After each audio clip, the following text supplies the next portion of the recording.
Bismillahirrahmanirrahim. Innal hamdalillah nahmaduhu wa nasta'inuhu wa nastaghfiruh wa na'udzu billahi min shururi anfusina wa min sayyiati a'malina. Man yahdihillahu fala mudilla lahu wa man yudlilhu fala hadiyalah. Wa asyhadu an la ilaha illallah wahdahu la syarika lah wa asyhadu anna Muhammadan 'abduhu wa rasuluh. Amma ba'd. Rabbi shrah li sadri wa yassir li amri wahlul 'uqdatam min lisani yafqahu qawli. Rabbi zidni ilma warzuqni fahma. Allahumma inna nas'aluka ilman nafi'a wa rizqan tayyiba wa amalan mutaqabbala. Assalamualaikum warahmatullahi wabarakatuh. Apa khabar jemaah kita di Masjid An-Naim pada malam ini? Saya harap semuanya dalam keadaan yang sihat sejahtera hendaknya, dan sebagaimana biasanya sudah bersedia untuk mengikuti sambungan perbincangan kitab kita, iaitu kitab Wiqayatul Insan. Dan pada malam ini kita akan masuk kepada satu lagi topik yang baru berkaitan dengan ahli sihir, tukang sihir, bomoh. Kalau pada sesi-sesi yang lepas kita dah bincangkan tentang apa yang mereka lakukan demi mendatangkan jin, syaitan bagi membantu ritual ataupun sihir yang mereka lakukan supaya sihir itu menjadi supaya sihir itu dapat berlaku sebagaimana yang diinginkan. Pada malam ini kita akan masuk pada hukum ahli sihir ini dalam Islam. Apakah yang telah dibincangkan oleh para ulama kita berkenaan dengan hukum yang akan dikenakan kepada mereka yang mengamalkan praktik sihir ini. Jadi perbincangan kita pada malam ini akan bermula di muka surat 591.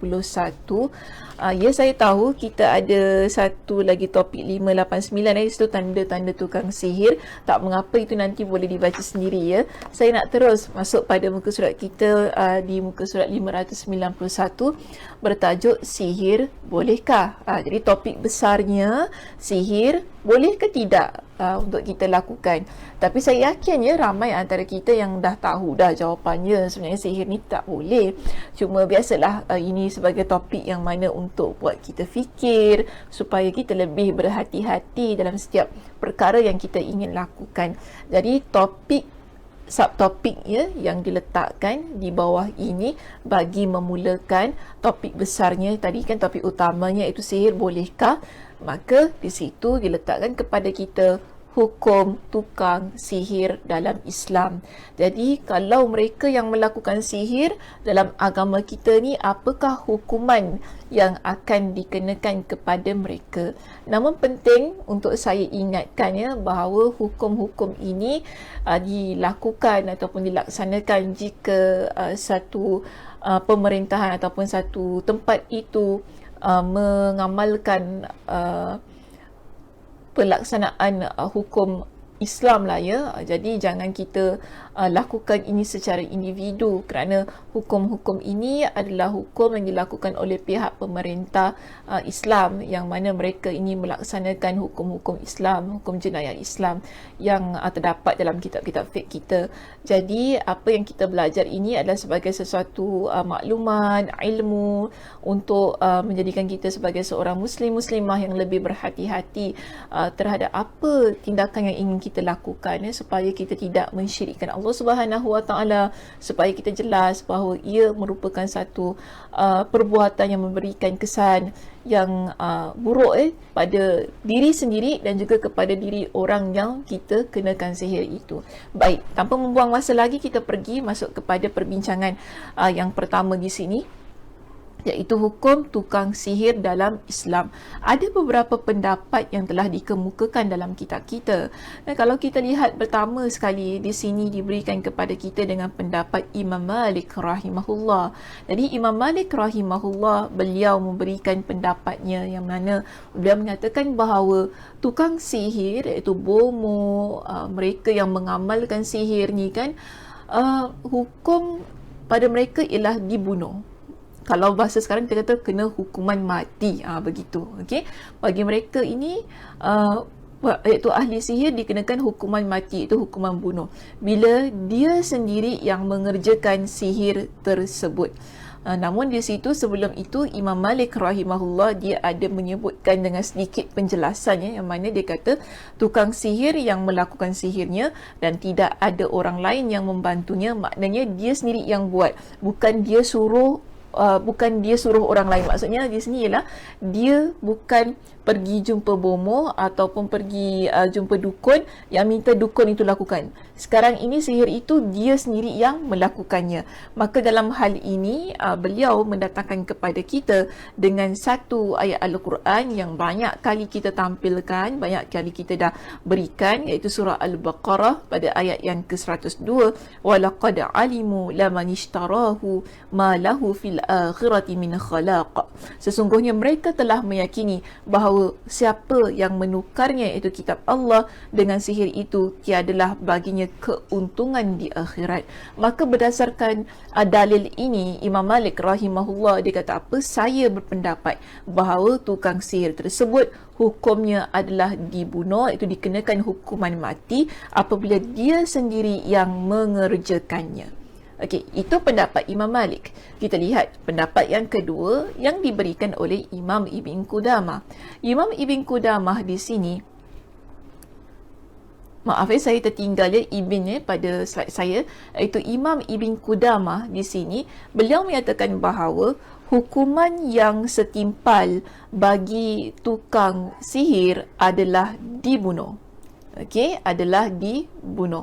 Jadi beliau menyatakan bahawa hal ini atas dasar riwayat dari Umar ibn Al-Khattab, Uthman ibn Affan, ibn Umar, Hafsah, Jundab bin Abdullah, Jundab bin Ka'ab, Qais ibn Sa'ad, Umar bin Al-Aziz, dan ini merupakan pendapat Imam Abu Hanifah dan Imam Malik. Jadi maknanya di sini Imam Ibn Qudamah beliau bukan keluarkan pendapat dia tapi dia ambil pendapat yang mengatakan bahawa hukum bagi ahli sihir ini ialah dengan hukuman mati, ialah berdasarkan kepada pendapat-pendapat di kalangan para sahabat Nabi radhiyallahu anhum. Dan kita juga ada pendapat Imam Al-Qurtubi di sini. Imam Al-Qurtubi beliau mengambil pendapat Imam Malik yang pertama tadi. Jadi saya lihat dalam pendapat-pendapat yang disenaraikan dalam kitab kita ini, kebanyakannya berdasarkan kepada pendapat Imam Malik yang pertama. Sebab itu tidak hairan mengapa Syekh Wahid Abdul Salam Bali beliau mengemukakan pendapat Imam Malik ini sebagai pendapat yang pertama diletakkan di poin yang pertama dalam kitab kita, kerana pendapat-pendapat yang kemudiannya adalah pendapat yang mengambil pendapat beliau juga. Contohnya di sini Imam Ibn Qudamah itu tadi kan, yang mana last sekali pun dia kata ini merupakan pendapat Imam Malik juga. Dan Imam Al-Qurtubi senang dilihat di situ, dia mengambil pendapat Imam Malik yang mana dia kata bahawa tukang sihir Muslim apabila mengerjakan sihir itu sendiri, maknanya dia buat sendiri dengan satu ucapan mantra-mantra yang mengandung kekufuran, maka ia harus dibunuh, maknanya dikenakan dengan hukuman mati. Tidak diminta untuk bertaubat dan pernyataan taubatnya tidak diterima. Kerana ini perkara yang dilakukan adalah dengan kerelaan dan senang hati. Jadi dia kemukakan kenapa dia di sini tak diterima taubatnya, tidak diminta untuk bertaubat, kerana dia dengan rela, dia dengan sukarela, maknanya dia sendiri yang melakukan dengan sedar benda itu. Jadi tak perlu diberikan kepada tukang sihir inilah dengan peluang kedua lah. Ini pendapat Imam Malik. Pendapat Imam Malik dia agak sedikit tegas dalam hal ini, dan sebab itu ada juga di kalangan para ulama juga yang mengambil pendapat Imam Malik ini dengan pendapat yang tegas, menyatakan bahawa ahli sihir memang kita tak ada kompromi lah untuk mereka, sebab masa mereka buat ni pun tidak ada komprominya dengan orang lain. Tak fikir tentang nyawa orang, tak fikir tentang keselamatan orang lain. Itu yang menyebabkan mereka ini melihat bahawa apa yang dilakukan oleh tukang sihir itu sudah begitu dahsyat. Kalau kita bincangkan pada minggu lepas pun kita nampak apa yang mereka buat sangat-sangat dahsyat. Mengkufurkan Allah, mensyirikkan Allah, menggunakan benda-benda najis, menghina dan merendahkan agama, bahkan merendahkan nama-nama Allah, merendahkan kalamullah. Maka di sini sebab itu tidak hairan yang kita lihat di kalangan para imam iaitu antaranya Imam Malik mengenakan dengan hukuman yang begitu keras sekali kepada mereka kerana perbuatan mereka adalah perbuatan yang begitu dahsyat dalam kekufuran mereka. Baik, seterusnya kita lihat, kita ada pendapat yang keempat di sini, iaitu pendapat Imam Ibnul Munzir rahimahullah. Pendapat Imam Ibnul Munzir di sini dia bahagikan hukum-hukum yang dikenakan ke atas ahli sihir ini dengan beberapa keadaan. Baik, kita lihat dia satu persatu di sini. Dia berikan kepada kita dengan beberapa keadaan tentang ahli sihir ini. Iaitu pertama, dia kata apabila seseorang dia mengakui bahawa dirinya telah melakukan sihir dengan ucapan mantra-mantra yang mengandung kekufuran, maka dia harus dihukum bunuh, maknanya dikenakan hukuman mati apabila tidak bertaubat. Jadi dia berikan dengan pengecualian di sini ya. Kalau Imam Ibnul Munzir, dia kata kalau seseorang itu dia memang mengaku dia melakukan sihir dan jampi-jampi yang dia gunakan, mantra-mantra yang dia baca mengandungi kekufuran, kesyirikan, dan dia tidak bertaubat daripada perbuatan itu. Kemudian kalau kita baca seterusnya, begitu pula jika terbukti bahawa memang dia yang telah melakukannya dan bukti itu menyebutkan bahawa dia melakukan sihirnya dengan ucapan yang mengandung kekufuran.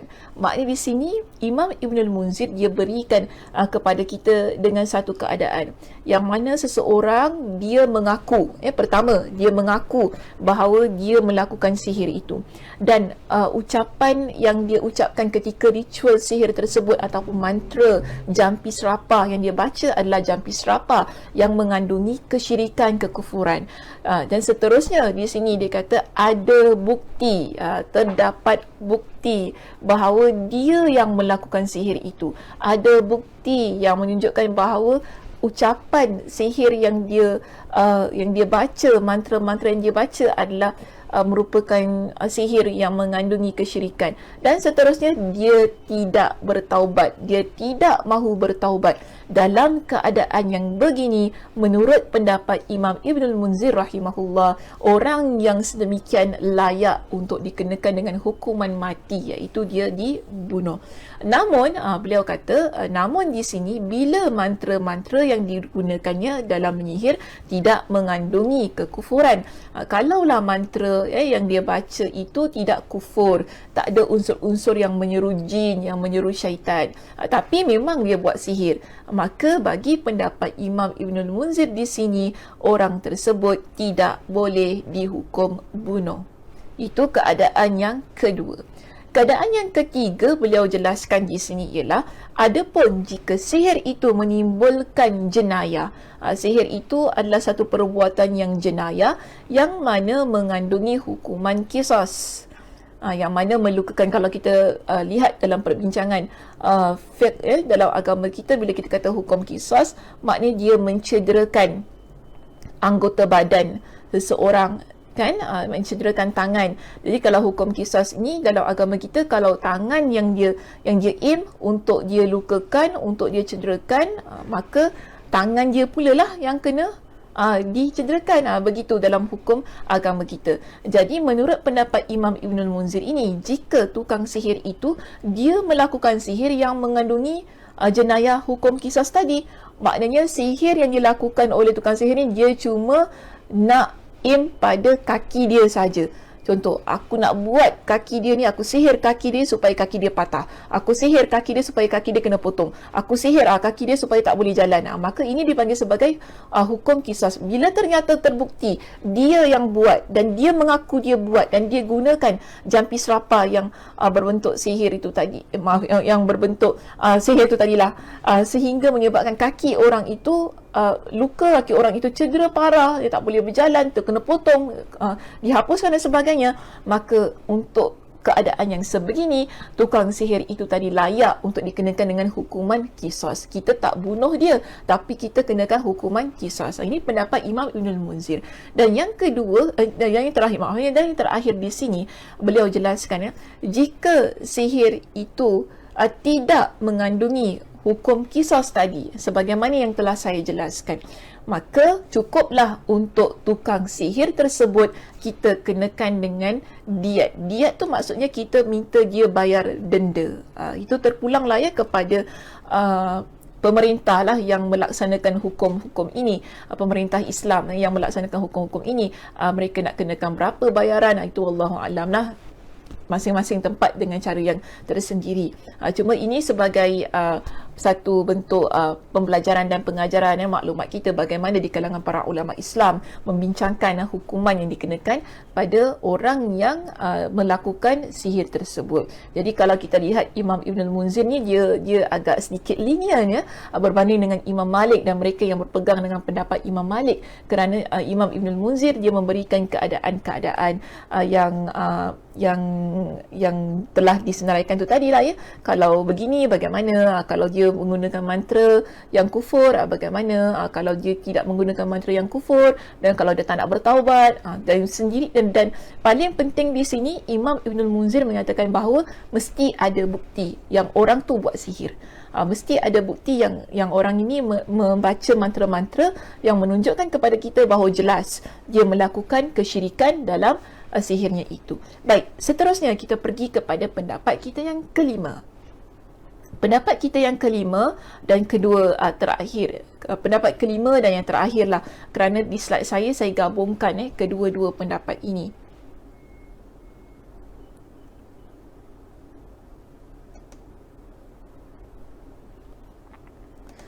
Kita lihat di sini, pertama sekali di situ pendapat lain, iaitu ni pendapat yang kedua terakhir dalam kitab kita, muka surat 592 di poin kita yang kelima. Di situ Imam Ibn Kathir rahimahullah, dia berkata bahawa tukang sihir tersebut tidak kafir. Maknanya bagi pendapat dia, tukang sihir ni tak kafir. Tapi tetap hukumannya kena penggal. Maknanya kita panggil di sini hukum mati lah. Hukum mati tetap kena hukum mati untuk tukang sihir ini. Walaupun bagi pendapat Imam Ibn Kathir rahimahullah, dia kata tukang sihir itu dia tidak dihukum sebagai kafir. Dan dia kata apa? Ini adalah sebagaimana yang diriwayatkan oleh Imam Asy-Syafi'i, Imam Ahmad Ibn Hanbal, bahawa keduanya berkata, telah menceritakan kepada kami Sufyan yakni Ibn Uyainah dari Amru Ibn Dinar bahawasanya dia telah mendengar Jalah bin Abadah berkata, Umar bin Al-Khattab radhiyallahu an telah memutuskan agar tukang sihir di kalangan lelaki dan wanita hukumannya adalah hukuman mati, iaitu dibunuh. Jalah berkata, kemudian kami membunuh 3 orang tukang sihir. Jadi ini ada berlaku pada zaman Umar bin Al-Khattab, yang mana mereka bila ada di kalangan mereka ini yang melaksanakan sihir, mengamalkan sihir, maka hukumannya adalah hukuman bunuh. Begitu juga Imam Ibn Katsir rahimahullah berkata, Al-Bukhari telah meriwayatkan dalam kitab sahihnya tentang hal ini, iaitu tentang hal tukang sihir dikenakan dengan hukuman mati itu tadi. Imam Ibn Katsir rahimahullah menambah dalam pendapatnya, dia kata, demikianlah riwayat yang sahih telah menyebutkan bahawa Hafsah Ummul Mukminin, Hafsah Ummul Mukminin ni isteri kepada Nabi SAW, pernah disihir oleh hamba wanitanya. Jadi Hafsah isteri Nabi ni pernah satu hari dia disihir oleh hamba wanitanya, yang mana kemudian Hafsah ini memerintahkan supaya hamba wanitanya ini dikenakan dengan hukuman bunuh. Maka dia pun, iaitu hamba wanita itu tadi pun dibunuh. Imam Ahmad Ibn Hanbal rahimahullah berkata, telah sahih riwayat dari 3 orang sahabat Rasulullah sallallahu alaihi wasallam yang menyebutkan bahawa mereka pernah membunuh tukang sihir, maknanya mereka mengenakan hukuman mati ke atas tukang sihir yang melaksanakan praktik sihir pada zaman mereka. Jadi maknanya di sini Imam Ibn Katsir rahimahullah, beliau tetap mengambil pendapat yang mana mengatakan tukang sihir ini hukumnya adalah kita kena berlakukan hukuman mati, kerana ia adalah pengamalan di kalangan para sahabat Nabi radhiyallahu anhum, yang mana bila ada berlakunya praktik sihir, itu tukang sihir ini, ataupun ada mereka tahu seseorang itu melaksanakan sihir, maka mereka akan dikenakan dengan hukuman mati. Begitu juga pendapat Imam Ibn Hajar Al-Asqalani, iaitu pendapat kita yang terakhir pada malam ini, yang mana membincangkan tentang hukum ke atas tukang sihir ini. Imam Ibn Hajar Al-Asqalani, beliau mengemukakan kepada kita dengan dua pendapat. Pendapat pertama ialah pendapat Imam Malik, dan kita pun daripada awal tadi kita dah bincangkan tentang pendapat Imam Malik ini, yang mana Imam Malik tanpa ada memberikan kompromi kepada tukang sihir ini, bahawa tukang sihir tetap perlu dihukum bunuh bila terbukti mereka itu melakukan sihir. Jadi maknanya kita ni pun tak boleh sembarangan untuk meletakkan hukuman itu tadi. Yang penting di sini dia mesti ada bukti. Sebagaimana juga yang Imam Ibn Munzir rahimahullah tadi telah menyatakan, kalau ada bukti orang itu dia melakukan sihir, kemudian memang bila kita cek, kita periksa jampi-jampi yang dia baca, memang dia melakukan sihir, kemudian dia pula tidak mahu bertaubat dan dia mengaku dia buat sihir itu. Untuk orang yang begini, maka kita kenakan mereka itu dengan hukuman bunuh. Ini pendapat yang majoriti lah di kalangan para ulama kita, di kalangan Ahlus Sunnah wal Jamaah. Kemudian dikatakan di sini bahawa sedangkan pendapat Imam Asy-Syafi'i, jadi pendapat Imam Asy-Syafi'i ini dia ada sedikit bezanya lah ya. Kalau kita rujuk dalam kitab kita, menyatakan bahawa Imam Asy-Syafi'i berpendapat tukang sihir tidak dibunuh. Maknanya tukang sihir ini kita tak boleh bunuh, melainkan jika tukang sihir itu sendiri yang mengaku dia melakukan sihir tersebut. Jadi menurut kepada pendapat Imam Asy-Syafi'i, kalaulah kita jumpa orang yang melakukan sihir, kita tak boleh kenakan hukuman mati ke atas diri dia, melainkan tukang sihir itu sendiri kata, yes, saya yang buat sihir tu, saya yang buat orang tu mati, saya yang buat orang tu terseksa dengan sihir saya. Maka dalam keadaan yang begini, barulah orang ini jadi barulah orang ini kita kenakan dengan hukuman bunuh tersebut. So dalam hal ini kita nampak Imam Asy-Syafi'i rahimahullah dia memberikan pendapat yang sedikit harmoni dalam perbincangan ini, yang mana dia kata orang yang melakukan sihir itu tadi, jangan terus kita hukum bunuh dia, melainkanlah kalau dia mengakui dia melakukan perbuatan tersebut, yang mana dia mengaku aku yang sihir dia, aku yang buat dia terbunuh, aku yang matikan dia dengan sihir aku, maka di sini barulah Imam Asy-Syafi'i kata apa? Orang ini baru layak untuk kita kenakan dengan hukuman mati, iaitu dia dibunuh dengan sihir yang telah dia lakukan itu tadi. Baik, kesimpulan daripada perbincangan kita di sini, kalau kita simpulkanlah semua perbincangan-perbincangan tadi, kita akan dapati bahawa orang yang melakukan sihir inilah mereka menurut kepada pendapat para ulama kesemuanya, jumhur ulama sepakat bahawa hukum bagi tukang sihir adalah dibunuh. Maknanya jumhur ulama, kesemua pendapat ulama itu tadi, daripada pendapat yang pertama hingga pendapat yang keenam, menunjukkan kepada kita majoriti di kalangan ulama Ahli Sunnah wal Jamaah, mereka berpendapat jika ada seseorang yang dikenali sebagai ahli sihir, tukang sihir, dukun, bomo, mengamalkan sihir jampi serapa, yang syirik, kufur, melakukan perbuatan-perbuatan ritual yang merendahkan agama, yang mengkafirkan, menghina Allah Subhanahu Wa Taala, maka orang ini layak untuk dikenakan dengan hukuman mati. Namun di sini Imam Asy-Syafi'i rahimahullah dia memiliki pendapat yang sedikit berbeza, yang mana bagi pendapat Imam Asy-Syafi'i tidak dibunuh. Untuk orang yang melakukan sihir itu tadi, mereka tidak dibunuh kecuali jika kita dapat membuktikan pastikan bahawa dia telah membunuh dengan sihirnya. Jadi kalau orang itu kita dapat pastikan dia buat sihir dan dengan sihirnya itu tadi dia telah membunuh orang lain, maka di sini pada pendapat Imam Asy-Syafi'i barulah orang tersebut, iaitu tukang sihir, bomoh, dukun tadi, barulah boleh kita kenakan dia dengan hukum bunuh sebagai bentuk pelaksanaan qisas atasnya.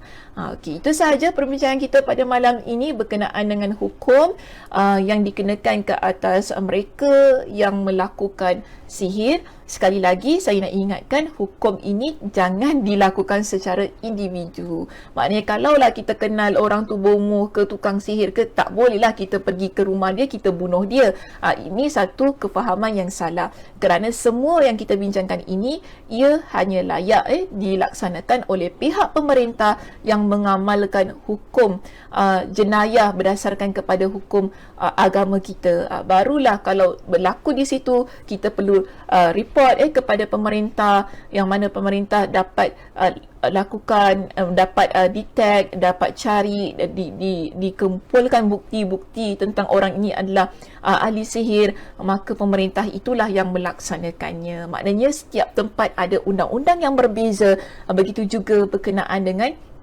hukum ahli sihir ini. Okey, wallahu a'lam bisawab. Sampai di sini saja. Terima kasih di atas perhatiannya. Mudah-mudahan Allah Subhanahu wa taala sentiasa memberikan kepada kita dengan kefahaman ketika kita mempelajari ilmu-ilmu agama ini, dan mudah-mudahan yang paling penting saya harapkan daripada perbincangan kita di kuliah saya di Masjid An-Naim ini ialah merupakan satu bentuk pengajaran, satu bentuk muhasabah bagi diri kita agar kita menjauhi perbuatan yang mensyirikkan Allah Subhanahu wa taala, iaitu sihir. Okey, itu sahaja. Saya tutup dengan tasbih kafarah. Subhanakallahumma wa bihamdika asyhadu an la ilaha illa anta astaghfiruka wa atubu ilaik. Assalamualaikum warahmatullahi wabarakatuh. Jemaah yang budiman, ayuh sama-sama kita dirikan kediaman kita di Jannatul Naim kelak. Masjid An-Naim memerlukan sejumlah $500,000 untuk menambah baik ruangan solat dan bangunan masjid bagi keselesaan dan ketenangan ibadah para jemaah. Saya doakan agar setiap infak yang dihulurkan diberikan pulangan oleh Allah Subhanahu wa taala dengan berlipat kali ganda di dunia dan akhirat nanti. Amin ya rabbal alamin.